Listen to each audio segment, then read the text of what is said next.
ময়মনসিংহে দিবসটি উপলক্ষে শুক্রবার দুপুরের পর বিভিন্ন ওয়ার্ড থেকে টাউন হলে এসে জড়ো হয় বিএনপির বিভিন্ন অঙ্গ সংগঠনের নেতাকর্মীরা।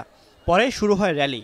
এ সময় নতুন বাজার প্রদক্ষিণ করে রেলওয়ে কৃষ্ণচূড়া চত্বরে গিয়ে শেষ হয় র্যালিটি। সিপাহী জনতার বিপ্লবের মাধ্যমে এটি বাংলাদেশের স্বাধীনতার পরে একটি অন্যতম গুরুত্ব দিন।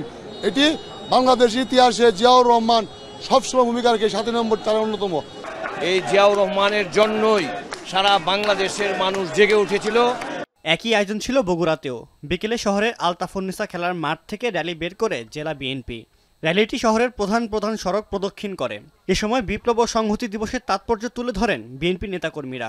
এই দিনই শহীদ রাষ্ট্রপতি জিয়াউর রহমানের মাধ্যমে এদেশের জনগণ তাকে এই দেশ পরিচালনার জন্য তাকে সামনে নিয়ে এসেছিল। বগুড়ার সাধারণ জনগণও আমাদের কাছে র্যালিতে অংশগ্রহণ করেছে। বিশেষ করে এই র্যালিটি একটি নির্বাচনী র্যালিতে পরিণত হয়েছে। এদিকে জাতীয় বিপ্লব ও সংহতি দিবস উপলক্ষে খুলনায় মিছিল ও সমাবেশ করেছে জেলা ও মহানগর বিএনপির নেতৃবৃন্দ। শুক্রবার বিকেলে নগরীর শিববাড়ি মোড়ে এই কর্মসূচির আয়োজন করা হয়। এ সময় বক্তারা সকলকে ঐক্যবদ্ধ হয়ে বিপ্লব ও সংহতি দিবসের চেতনা নিয়ে সকল ষড়যন্ত্র প্রতিহত করার আহ্বান জানান।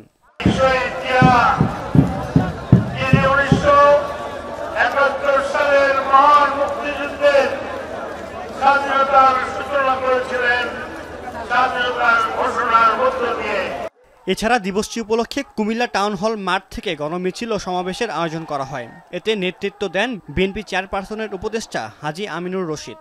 পরে একটি মিছিল কান্দিরপাড় থেকে গুরুত্বপূর্ণ সড়ক প্রদক্ষিণ করে শহরের চকবাজারে গিয়ে শেষ হয়।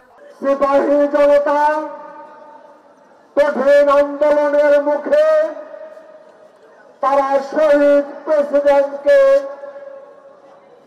সসম্মানে ছেড়ে দিয়ে পালিয়ে যেতে বাধ্য হয়েছিল।